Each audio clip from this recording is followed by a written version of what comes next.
had a chance to ask Sam Altman a question, and I asked him around basically this question, and I said, what would you be building on top of AI, and where do you think the opportunity is building on top of what you've built at OpenAI? And he thought that the opportunity, and I think I agree with him, is it's like, AI is this tool that's like really useful, but only kind of useful. Like it requires a lot of like stuff around it to make sure that it's going to work reliably, right? And so he said that the opportunity that he'd be going after is basically just like helping businesses get AI integrated into their process. So building the tooling, building the platform around the AI infrastructure to make it super valuable to them. And I think I really agree with that, especially in like the voice AI space. It's what we're doing is we're taking this, this monster of a machine that can do all these like really interesting things, and we're essentially saying, okay, we're going to focus it on this application, on this problem, and we're going to try to just nail this for a specific business.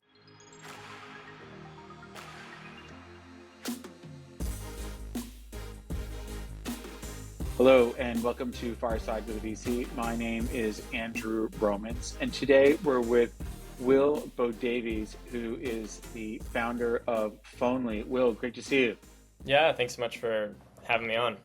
Yeah, so full disclosure, VC is an investor in Phonely. Before becoming a VC, I worked for a company called Motive Communications that was in a very different way doing similar things. So when I see a company doing anything in this space, I get very excited. But Phonely is predominantly operating in the voice AI space. So we're going to talk about what voice AI means and what it does, maybe what Phonely does. And then we're going to have a broader discussion of where voice AI technology is, since Will is kind of the global world expert on this. And then, a broader discussion of what is the opportunity for startups and investors in the AI space in general when you've got $500 billion announcements and none of us start our startups with any kind of money like that. So, Will, thanks again for joining, and give us a quick background on what Phonely does, and then even we'll talk about how you got here. Yeah. Well, super excited to be on. Thanks so much for having me. So I guess to back up, and what is Phonely? Like, what do we do? We're essentially a platform that lets you add voice AI to answer your phones. So like that's high level what we do. So we manage the infrastructure to run the LLMs, run the voice processing models. We also think of ourselves as kind of like having a Zapier type of platform, which lets you drag and drop different modules to like do important things like schedule an appointment or, stuff like that. And so we think of ourselves as becoming value in like, AI and these large language models are incredibly valuable, but businesses need some sort of layer on top, some sort of application layer on top to make them useful. Because when people want like their phones answered, they don't just want their phone answered, they want their phone answered and they want their appointment scheduled. They want all the things that need to be done, to actually happen. So we're the company that sits in the middle, that manages the infrastructure, gives you a nice application layer where you can easily build a voice AI application that connects in with your different software and does what you need it to do.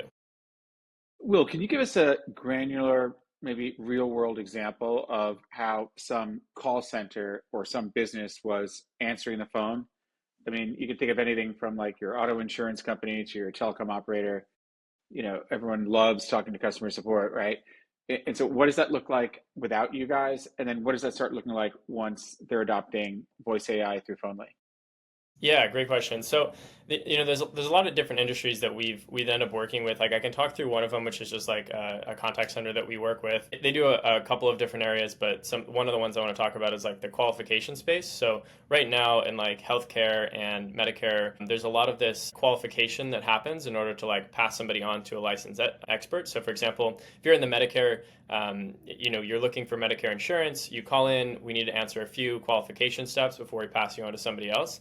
Previously, what they were doing is they were having either like their insurance agents answer those questions, or they were having like somebody from a foreign country like the Philippines answer those questions and then transfer you on. It turns out that like adding voice AI there is like that's a super easy way to just like get that qualification out of the way. They save about 70% on what that cost for them. And it just works as well as a person would do. So that's like a really, really simple example. And then when we get more complicated, we think of it's like okay, what if we want to like completely automate a healthcare practice to basically remove the front desk or put the front desk resources somewhere else? And that involves, being able to have the AI integrated with like their EHR so that it can schedule appointments, reschedule appointments, cancel appointments, and then putting in all the different logic pieces to be able to get like the phone to interact with the computer system that they already have set up so that it's managing all the information correctly. So, I think that like we can go from simple to more complicated. And rather than having to like write all this in code, we've built a platform that allows you to just like drag and drop and build these things to make that a lot easier.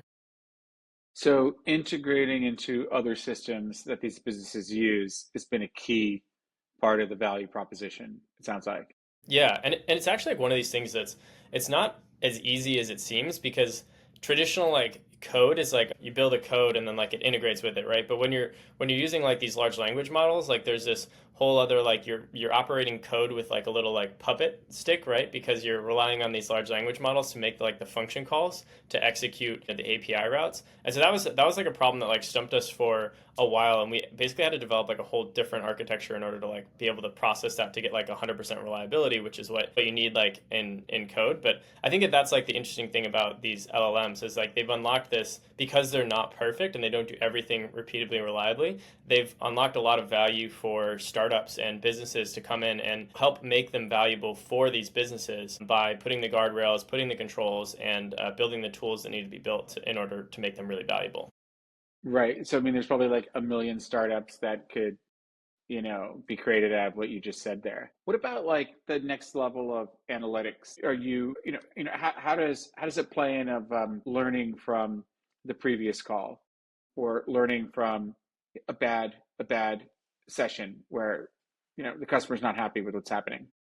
Yeah, I think that that's a really, really exciting thing about what voice AI does because now we have like all these new like knobs and dials that you can adjust to tweak and improve the conversation. Like one of the things that we were looking at earlier today was we were looking at one of our companies that does Medicare qualification, which is why I brought up that example. But we were basically just looking at we have like a call flows feature so we can see like every block in the workflows. Like, okay, at this point in stage, like how many people, what percentage of the callers like fell off here and hung up. And then so we can be like, okay, well maybe if we change the voice on this, or maybe if we ask the question in a slightly different way, we can like A/B test that and see like, okay, how much value did we, how much what's the difference between those things, and that can be tied to like real world value. So I think the exciting part is it's going to take a lot of iteration, it's going to take a lot of work, but over the next few years it's like we're going to be calling in, we're going to be talking to an AI, and we're not just going to like have our questions answered. We're going to get like the best support that you've ever had because we've had all of these like examples and all of these like trials of what's good and what's not good. And I think that that's really exciting about what a platform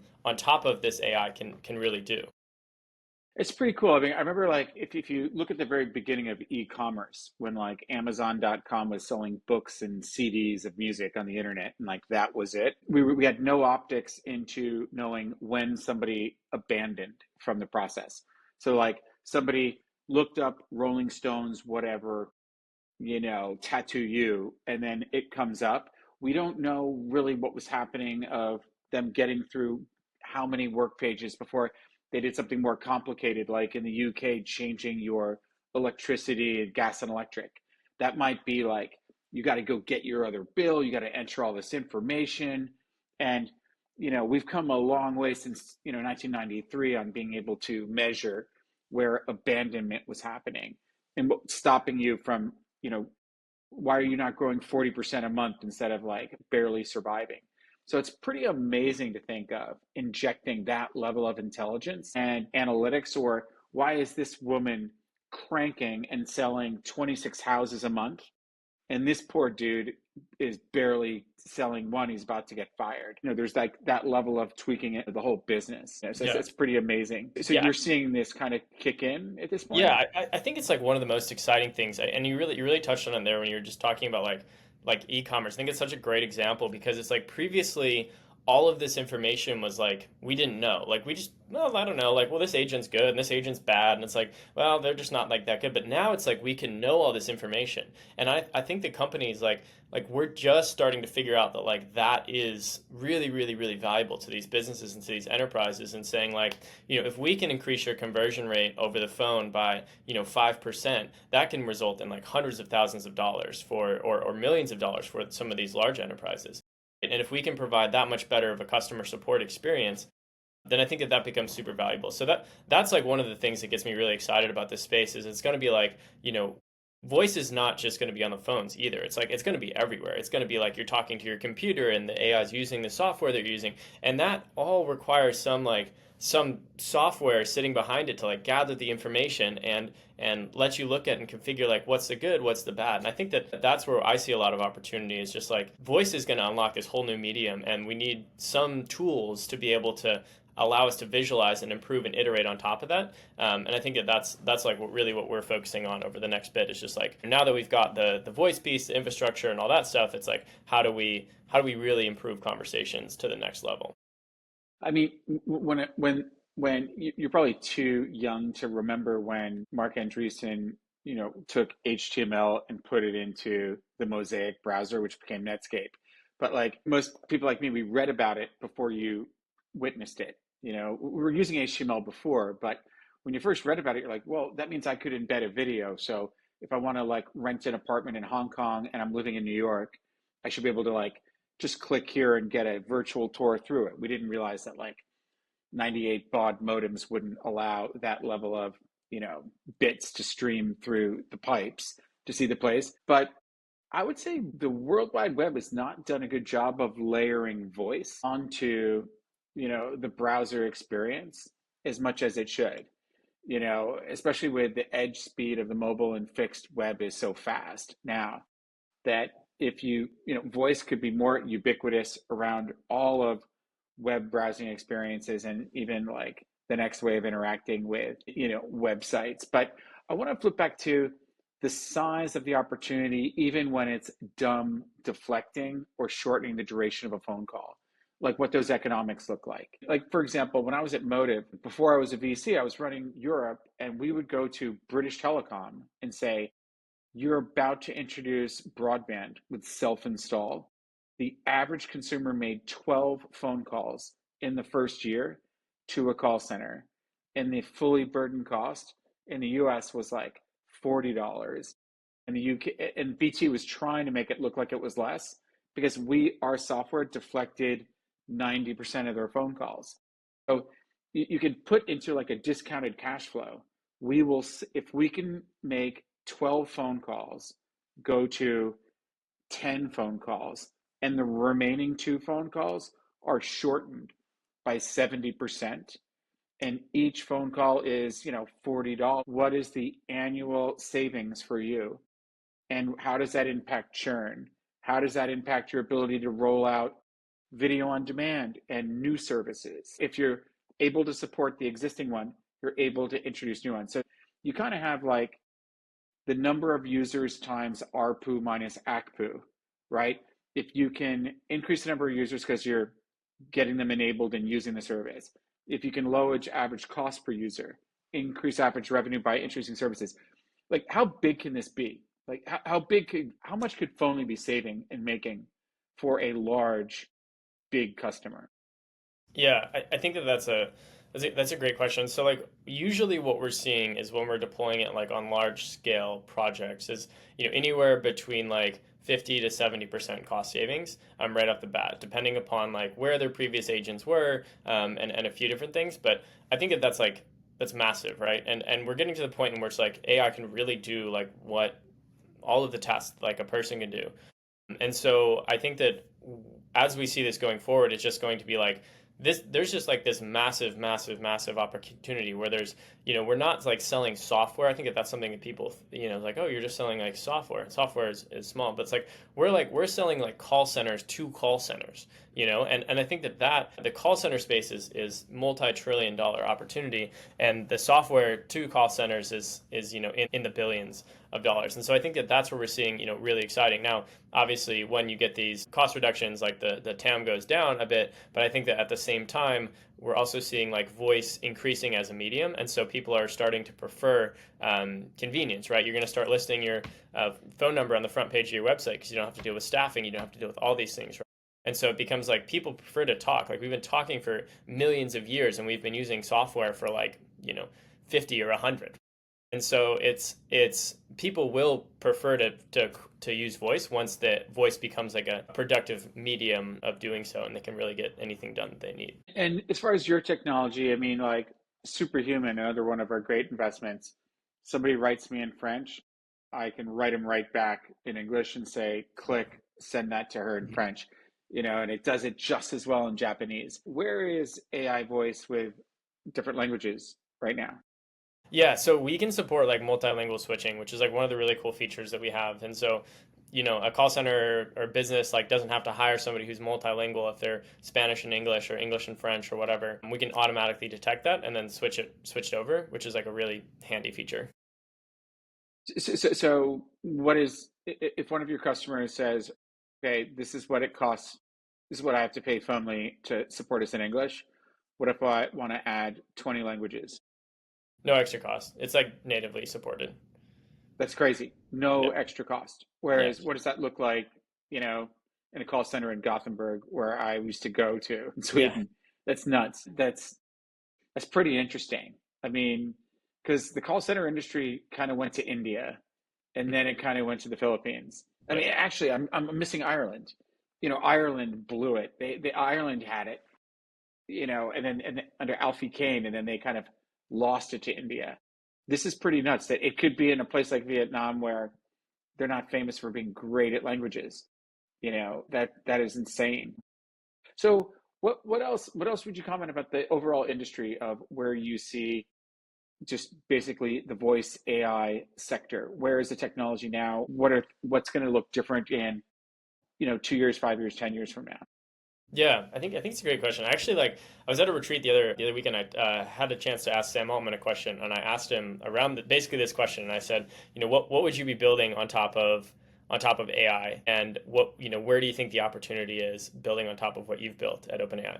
And he thought that the opportunity, and I think I agree with him, is it's like, AI is this tool that's like really useful, but only kind of useful. Like it requires a lot of like stuff around it to make sure that it's going to work reliably, right? And so he said that the opportunity that he'd be going after is basically just like helping businesses get AI integrated into their process. So building the tooling, building the platform around the AI infrastructure to make it super valuable to them. And I think I really agree with that, especially in like the voice AI space. It's what we're doing is we're taking this, this monster of a machine that can do all these like really interesting things, and we're essentially saying, okay, we're going to focus it on this application, on this problem, and we're going to try to just nail this for a specific business. Because these businesses and these enterprises, they're begging to get AI adopted because they can see the dollar signs by having it happen, but they just don't have the expertise and they don't have the the risk tolerance to go figure it out. And I think that that's the exciting thing about being a startup right now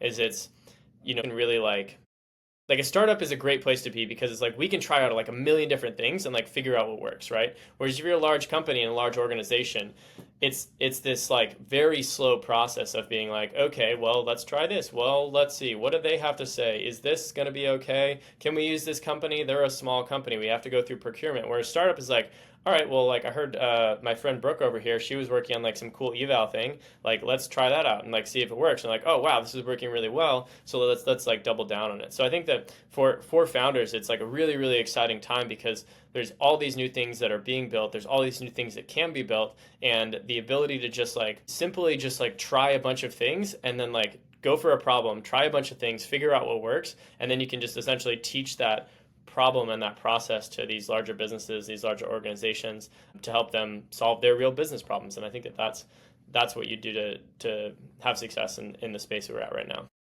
Yeah, it's pretty fascinating of the interplay between the large corporate and the like Silicon Valley venture-backed mindset startup and how to bridge the two. I've written a book on corporate venture capital and dealt with this a lot, but like some companies like Toyota or any major automotive company, if things don't work out right and someone backs that car and runs over someone's 3-year-old daughter, it's really not okay. So it can take like 5 years to integrate a change to the drive shaft, the brakes, something like that. Other companies culturally might still be a 200-year-old Japanese company that's not quite ready to figure out how to integrate voice AI if they're tinkering with LLMs and it needs a whole lot of guardrails to deal with that idiosyncratic workflow industry overall. So it does sound like some huge opportunities for startups.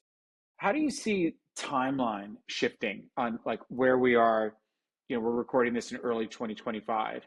How do you see the timeline shifting on opportunities that exist today versus opportunities that will exist in 3 or 5 years that don't exist today, or the opposite? That is the window beginning to shut on opportunity that can be capitalized on right at this moment.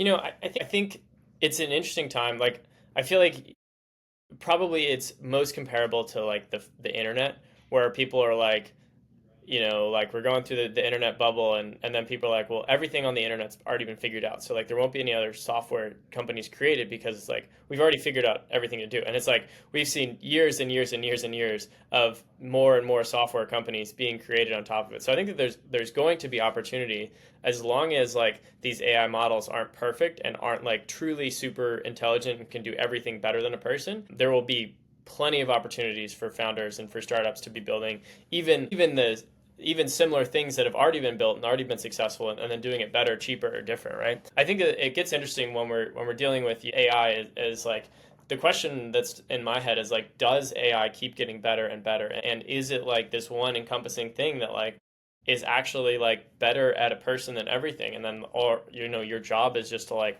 ask AI, say like, hey, like what should I do now, and what should I do now, and it autonomously doing all of these things.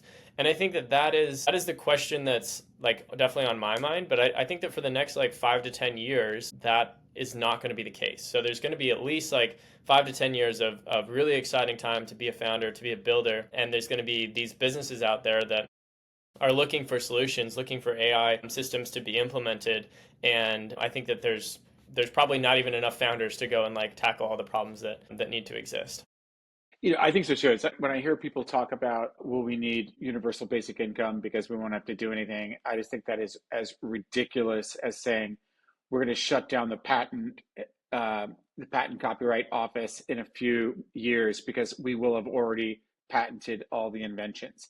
That is like, that was proven to be extremely wrong. Or the idea that if we start using email instead of FedEx in the post office on a horse, we'll be able to work 2-day work weeks because we'll just get it all done with that level of productivity increase. I personally think that as much as you could say that the large hyperscalers will be able to do all of this and there won't be opportunity is super short-sighted.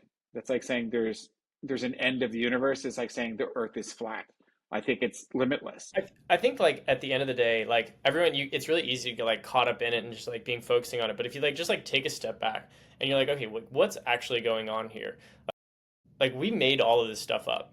Like the economy, like all of our jobs, they're all just made up. It's like we have enough resources to like actually fund and survive, and we had that for thousands of years. Like we were just chilling before the internet, right? And so this idea that like we have to work and we have to do I think a lot of it's driven of just like people want to do something with their lives and they like want to work on some sort of problem. And I think that, as we go through AI, it's like yeah, the things that we do are going to change and it's going to be different. But at the end of the day, it's like we're all just like experiencing like society and trying to figure out like value and worth in the world. And like what AI or what anything else, like it doesn't matter what's out there. We're still going to be humans. We're still going to be doing our human things. We're going to sporting games and doing stuff like that. That doesn't really make a lot of sense, but it's what we enjoy doing. And I think that like jobs and productivity and the economy and all that stuff, it's just some things that we've made up as a system to like go forward. And I think that those systems are going to continue to exist. And as a founder, as somebody who's like building, it's like the skills of like learning how to create a system, work with people, and build something is still going to be there, even if like super intelligence exists. Yeah, I think in a world of super intelligence, if you're able to deflect a huge volume of phone calls and save billions of dollars for the Fortune 1000. I think that they're still going to work a 4-day, 5-day work week. And if they're done at 2 p.m., they've got 2 more hours, they can introduce more to that customer set, or they can solve more problems and do more. So I think things just kind of accelerate.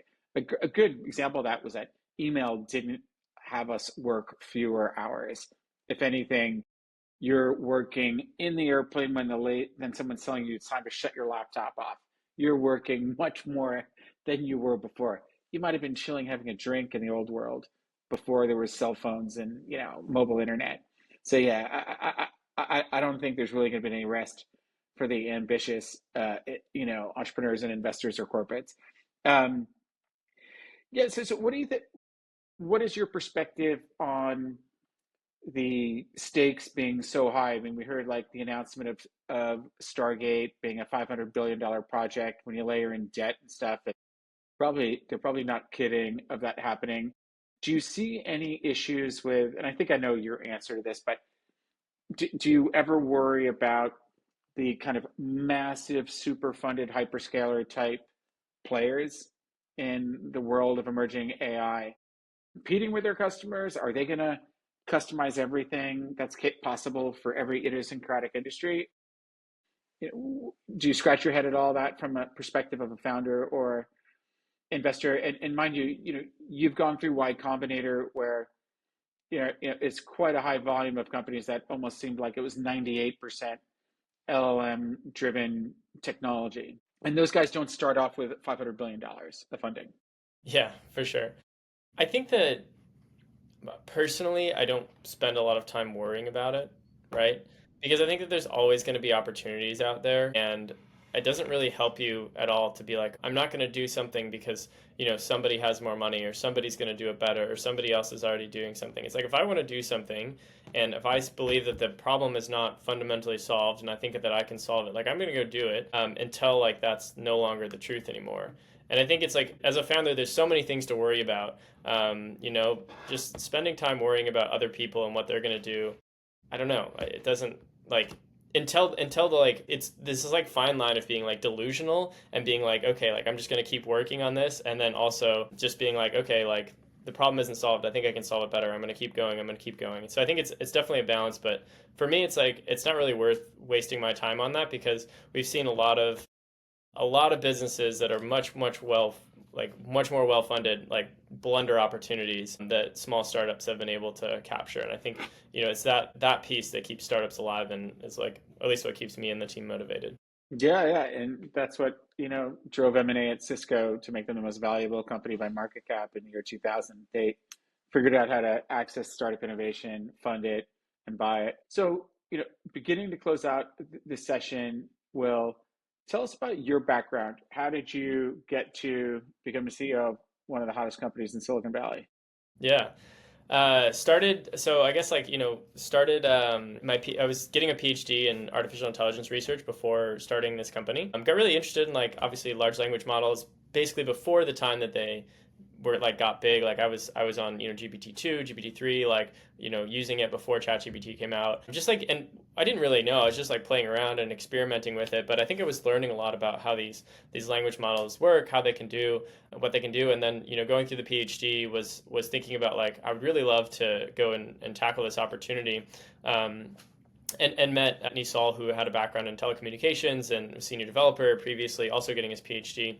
And it was like one of these things where like this feels like one of the big opportunities to go after in the LLM space is like the phone call. And we didn't see anybody at the time that like had executed it in the way that like solved the problem or was working on solving the problem that we thought needed to exist with there, which is like, okay, after like latency is solved, after conversation is solved, it's like number one, we need to be able to like knobs and dials to be able to adjust and fine tune and optimize conversation. And like number two, needed to actually be able to do work, which is like connecting with software, scheduling appointments, integrating with tools. So we felt like this solution needed to exist out there, and so we kind of set off to build that. So that's the background, and we obviously worked on that for about 6 months. Got into Y Combinator, launched the company around the time we got into YC, and then it's been we went really well through YC and have been fortunate to have like sustained that growth afterward as well. And are you looking, do you have any open hires out there? Are there anybody that you're looking to bring on board now that Yeah, things are? yeah, we're looking for one more founding engineer. Yeah, so we have a job post up for on the Y Combinator website. So if you like look up work at a startup and then Phonely, that should pop up, and you'll see like all of our available roles. I think that currently we have like that one and then like a business operations role available on our website. We have somebody in the final stages of that. But if you're interested, please like check out work at a startup, and you'll see like all of our available positions as they come up. As far as customers that you're looking to get in touch with, what is the range of the persona of a customer that should be talking to Phonely now about getting serious and going after this opportunity?